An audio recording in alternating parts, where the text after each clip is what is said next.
Article 13 की बात होती तभी इसको रद्द कर दिया जाता। जब बौद्धों के, जैनियों के, सिखों के अधिकारों की बात होती तब इसको रद्द कर दिया जाता।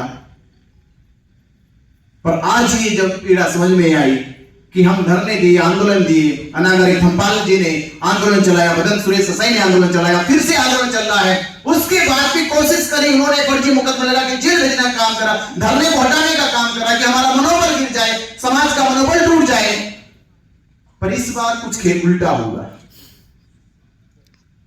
इसलिए उल्टा होगा कि पहले जो आंदोलन थे वो उन लोगों ने ये भ्रामक प्रचार प्रसार किया कि अनागरी थम्पाल श्रीलंका से चलकर आए हैं, उन्हें श्रीलंका का कह कहकर आंदोलन को कमजोर कर दिया।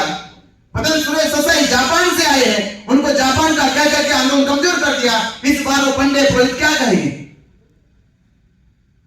इस बार तो वो भी नहीं कह सकते। तो जब इस बार ये नहीं कह सकते, इस बार तो फिर खाली करना ही पड़ेगा। तो इस बार तो भारत से ही है, और भारत से भी अम्बेडकरवादी बुद्धिस्ट है, समझ गए ना?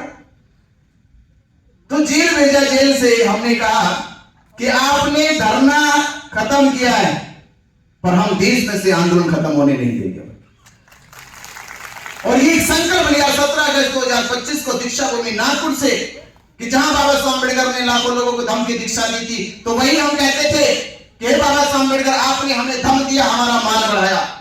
आपने 14 अक्टूबर 1956 को धम्म दिया, हमारा मान बढ़ाया। ये आपके बच्चे महाबोधि महाविहार मुक्त करके आपका सम्मान बढ़ाने का काम करेंगे। ये आपके बच्चे सम्मान बढ़ाएंगे आपका।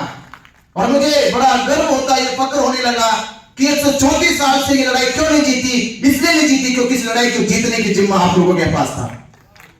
आपको जीतनी थी लड़ाई, तो आप अपने जीवन को धन्य मानो कि आपको इतनी बड़ी विरासत और इतनी बड़ी संस्कृति को बचाने का जिम्मा मिल गया, जिसकी नींव सम्राट अशोक ने रखी, जिसका सपना केवल भारत के बौद्ध नहीं पूरे विश्व के बौद्ध देखते हैं, जिसकी रचना सिद्धार्थ गौतम की संबोधि से हुई।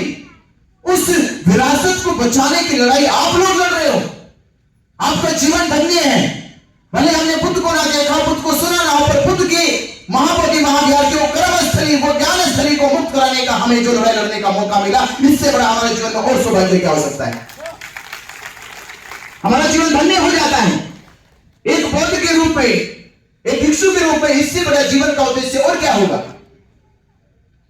राम का मंदिर कर भारत की सीमा